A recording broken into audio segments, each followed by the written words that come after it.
Olá, minhas irmãs, tudo bem? Hoje nós estamos com mais um de Mulher para Mulher. O nosso devocional de hoje tem o título Improváveis, mas Comissionadas. Nós vamos ler o texto que está em Juízes sobre Eude, um juiz que houve naquele tempo em Israel. Os versículos é de 12 a 30. Diz o seguinte: Os filhos de Israel tornaram a fazer o que era mal aos olhos do Senhor. Por isso o Senhor deu poder a Eglon, rei dos Moabitas, contra Israel, porque fizeram o que era mal aos olhos do Senhor. Eglon se juntou com os filhos de Amon e os amalequitas, foi e derrotou Israel. E eles se apoderaram da cidade das palmeiras. E os filhos de Israel serviram Eglon, rei dos Moabitas, durante 18 anos. Então os filhos de Israel clamaram ao Senhor, e o Senhor lhe suscitou um libertador, Eude, homem canhoto, filho de Gera, benjamita.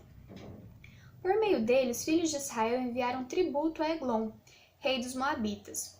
Eude fez para si um punhal de 2 gumes, do comprimento de quase meio metro, e cingiu debaixo de sua roupa do lado direito. Então ele levou o tributo a Eglon, rei dos Moabitas. Eglon era um homem muito gordo. Depois de entregar o tributo, Eude saiu com os carregadores do tributo. Ele, porém, voltou do ponto em que estavam as imagens de escultura ao pé de Gilgal e disse ao rei: Tenho uma palavra secreta para o Senhor, ó rei. O rei disse: Cale-se. Então todos os que estavam com o rei saíram de sua presença. Eude entrou numa sala de verão que o rei tinha só para si e onde ele estava sentado. Eude disse: Tenho uma palavra de Deus para o Senhor. E Eglon se levantou da cadeira. Então Eude estendeu a mão esquerda, puxou seu punhal ao lado direito e o cravou na barriga do rei, de tal maneira que entrou também o cabo com a lâmina. E porque não tirou o punhal da barriga, a gordura se fechou sobre ele. Eude saiu por uma portinhola, passou para a antessala, depois de fechar e trancar as portas atrás de si. Quando ele tinha saído, vieram os servos do rei e viram que as portas da sala de verão estavam trancadas e disseram: Sem dúvida, ele está fazendo as necessidades na sala de verão. Esperaram até cansar, e como o rei não abria a porta da sala, pegaram a chave e a abriram. E eis que o seu senhor estava morto, caído no chão. Eude escapou enquanto eles se demoravam, e tendo passado pelas imagens de escultura, foi para Seirá. Tendo chegado, tocou a trombeta nas montanhas de Efraim. E os filhos de Israel desceram com ele das montanhas, indo ele à frente, e lhes disse: Sigam-me, porque o Senhor entregou nas mãos de vocês os seus inimigos, os moabitas. Eles seguiram Eude e tomaram os vãos do Jordão contra os moabitas, e a nenhum deles deixaram passar. Naquele tempo mataram uns 10.000 homens moabitas, todos robustos e valentes, e não escapou nem sequer um. Assim, naquele dia, Moabe foi subjugado por Israel, e a terra ficou em paz durante 80 anos. Bom, um dia, num sermão sobre essa passagem, eu ouvi um pastor que eu admiro muito dizer que Eude era um salvador improvável. E realmente, ele era um salvador improvável. Ele era canhoto, provavelmente a sua mão direita tinha alguma deficiência, e para aquela época ele não era apto para o exército, mas Deus o chamou. Deus levantou Eude para libertar o povo das mãos dos moabitas. E essa diferença que ele tinha foi essencial para que ele conquistasse essa vitória, porque as pessoas destras, a espada ficava do lado esquerdo. Como ele era canhoto, o punhal estava do lado, como ele era canhoto, estavam do lado direito. Então ele conseguiu passar pelos soldados tranquilamente. Eles não viram a sua arma. Então, nós podemos pensar que Deus, observando na Bíblia, ele gosta de improváveis. Podemos lembrar de Moisés. Moisés é um homem que não falava muito bem, mas ele foi chamado por Deus para conversar com Faraó, que era uma autoridade, para libertar o seu povo. Podemos lembrar também de Davi, o mais franzino e menor dos irmãos. Ele foi chamado por Deus e virou um grande guerreiro, um grande líder, um rei. Jacó, ele enganou seu próprio pai para possuir a primogenitura. Mas Deus mudou Jacó para Israel. Deus mudou o nome, a essência de Jacó. E tanto que ele e sua família foi o nome, né, que originou o povo de Israel. As tribos tomaram o nome de seus filhos. O apóstolo Pedro, um simples pescador, foi usado por Deus para fazer tantos milagres e também para pregar para uma multidão onde muitos se converteram. Paulo, um perseguidor da igreja, foi chamado por Deus e levou o evangelho para tantos lugares, escreveu a grande porção do Novo Testamento. Nós não podemos deixar o mais importante, nosso Salvador, Jesus, filho de José, o carpinteiro, o Galileu. E pode vir alguma coisa boa desse lugar? Sim, o nosso Salvador, o Messias, o Redentor, nosso Salvador improvável. E com essa lista de improváveis a gente chega a nós, pecadoras, dependentes do Senhor. Nós fomos chamadas por Deus. Nós fomos separadas e agora nós temos o privilégio de participar da salvação que o Senhor dá.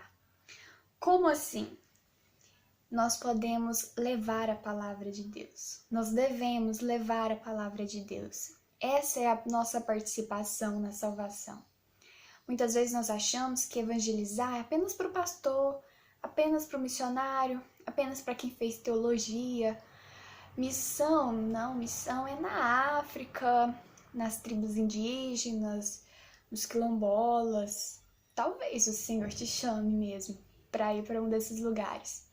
Mas tem um lugar que o Senhor já te chamou, que o Senhor já me chamou.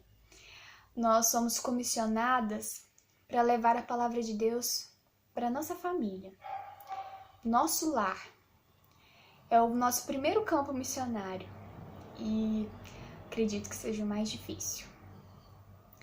Para os nossos colegas de trabalho, para nossos colegas de escola, de faculdade, para as pessoas que nós apenas cumprimentamos, mas que nós conhecemos, ao menos de vista. Sim, para essas pessoas.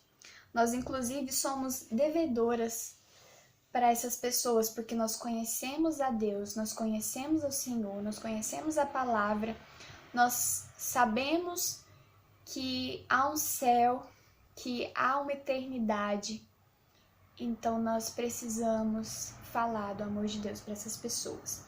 Nós precisamos ser motivadas pela obediência ao Senhor, o fato da gente pregar o Evangelho, nós estarmos obedecendo ao Senhor, e também pela motivação da salvação. Eu fui muito motivada pela salvação de alguém um dia numa EBF.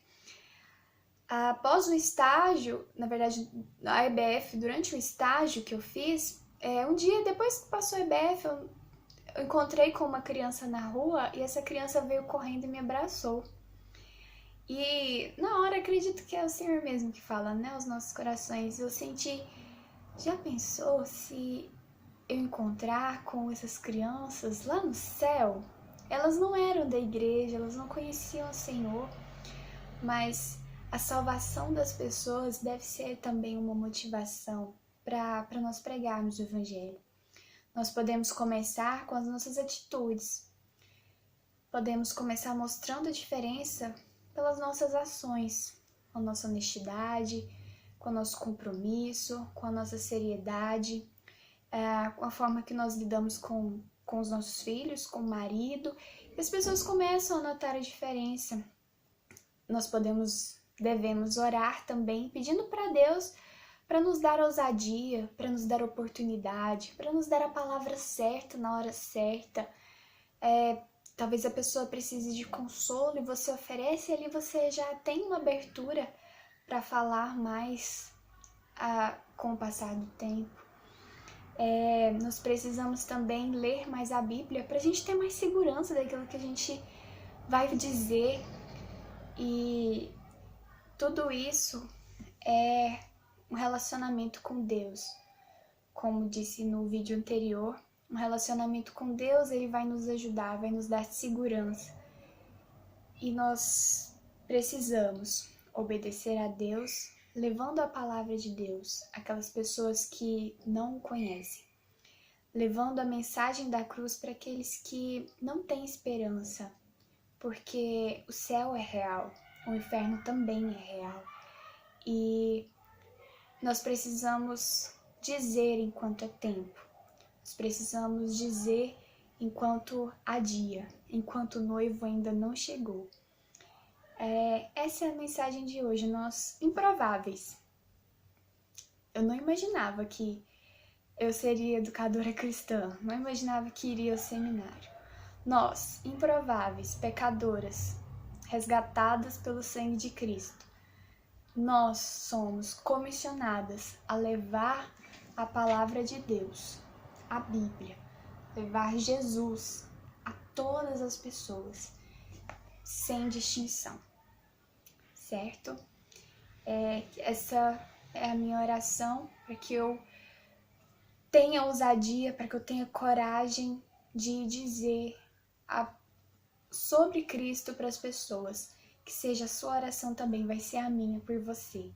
Que o Senhor te abençoe, te dê uma ótima semana, que o Senhor cuide de você e da sua família nesses dias.